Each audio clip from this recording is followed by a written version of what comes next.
नमस्ते, मैं इस समय मौजूद हूँ लखनऊ में कांग्रेस पार्टी कार्यालय पे। हमारे साथ मौजूद है प्रदेश प्रवक्ता प्रियंका गुप्ता जी। हम इनसे कुछ बात करेंगे जो अभी इस्तीफा हुआ धर्मेंद्र प्रधान जी का। इस पे कई पार्टियां अलग अलग अपना क्रेडिट लेने के लिए जो है लगी हुई हैं। आप इसका क्रेडिट किसको देती है, जन जी को देती है या अपने पार्टी को देती हैं? देखिए, एक चीज़ तो आपको सबसे पहले मैं ये बता दूं कि ये इस्तीफ़ा हुआ नहीं है, ये इस्तीफ़ा लिया गया है। और इस देश की युवा ने इस इस्तीफ़े के लिए मजबूर किया है इस देश की अड़ियल सरकार को, तानाशाह सरकार को। और वास्तविकता ये है कि रही बात कांग्रेस पार्टी की, क्रेडिट लेने की बात नहीं है, हम छात्रों के भविष्य की बात कर रहे हैं। और छात्रों का भविष्य उसी में है कि पेपर लीक ना हो। पेपर लीक को एक पूरी तरीके से जो क्राइम बनाया जाए और इस देश में जो जिम्मेदार लोग हैं वो इस्तीफ़ा करें।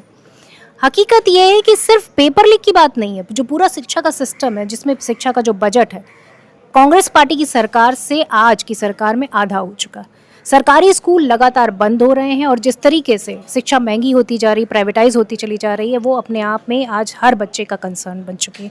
शिक्षा सिर्फ पैसे वालों का अधिकार नहीं है, शिक्षा उनका भी अधिकार है जो इस देश में पैदा हुए हैं।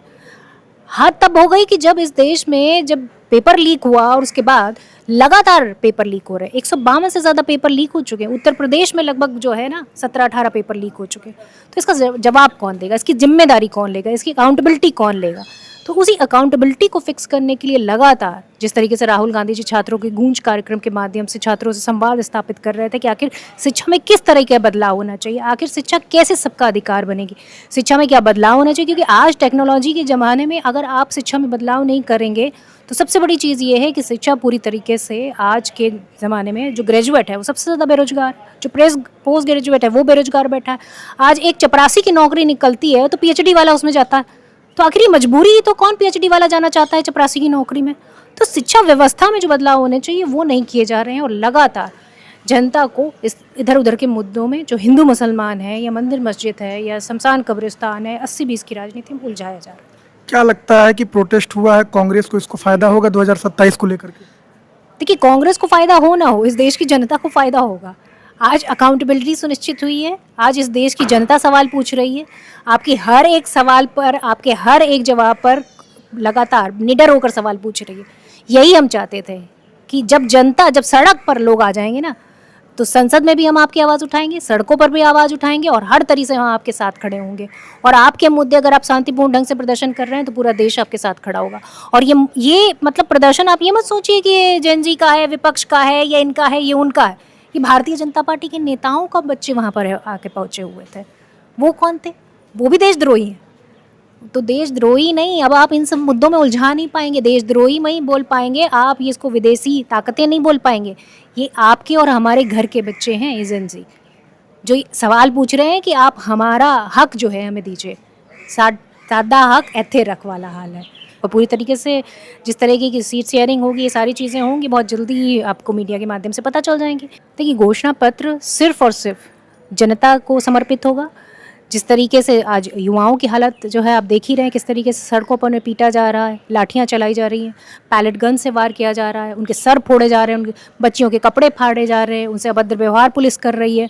तो यही हमारा जो है भविष्य है और इन्हीं भविष्य को हमें बचाना है, इन्हीं भविष्य को हम जो है पूरी तरीके से सुधारना है।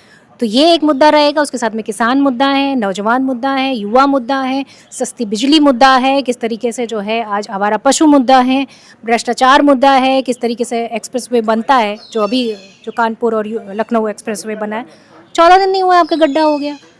आपके फ्लाईओवर बनाते हैं, गड्ढे हो जाते हैं, टूट जाते हैं। तो ये क्या है? टंकियाँ बना रहे हैं, आप फूट जा रही है। तो ये भ्रष्टाचार मुद्दा है। और मुद्दा है इस देश का किसान, जिससे आपने वादा किया था कि आय दुगनी कर देंगे, जिसकी तुम आज आप खाद तक नहीं दे पा रहे उसको।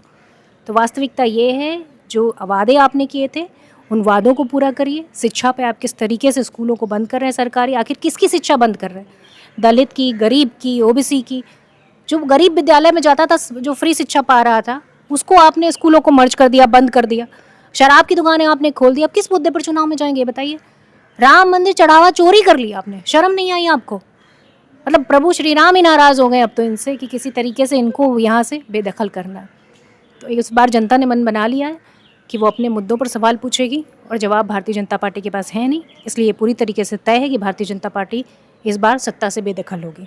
योगी सरकार एक योजना लेकर के आई है कि 50,000 बालिकाओं को स्कूटी के लिए, आप इसको किस नज़रिए से देखते हैं? क्या सरकार लुभाने का काम कर रही है या वाकई में इस योजना को ला करके उन्होंने बेहतर किया? किस नज़रिए से आप देखते हैं? देखिए, वो बच्चियाँ जो जंतर मंतर पे पीटी गईं, वो किसकी बच्चियाँ थीं? हमारी आपकी बेटियाँ थीं।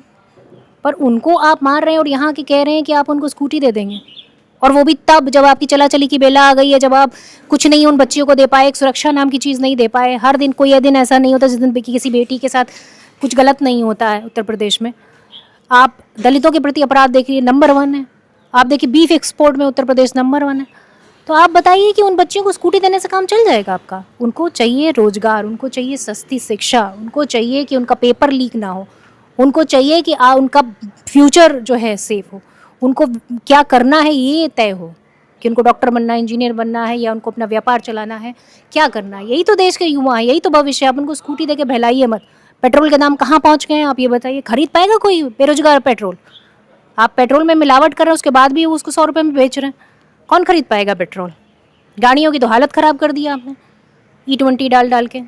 तो वास्तविकता ये हर मुद्दे पर फेल है ये लोग। इस बार लीपापोती से काम चलेगा नहीं। ये स्कूटी ने बचा नहीं पाएगी, इनको जाना तय।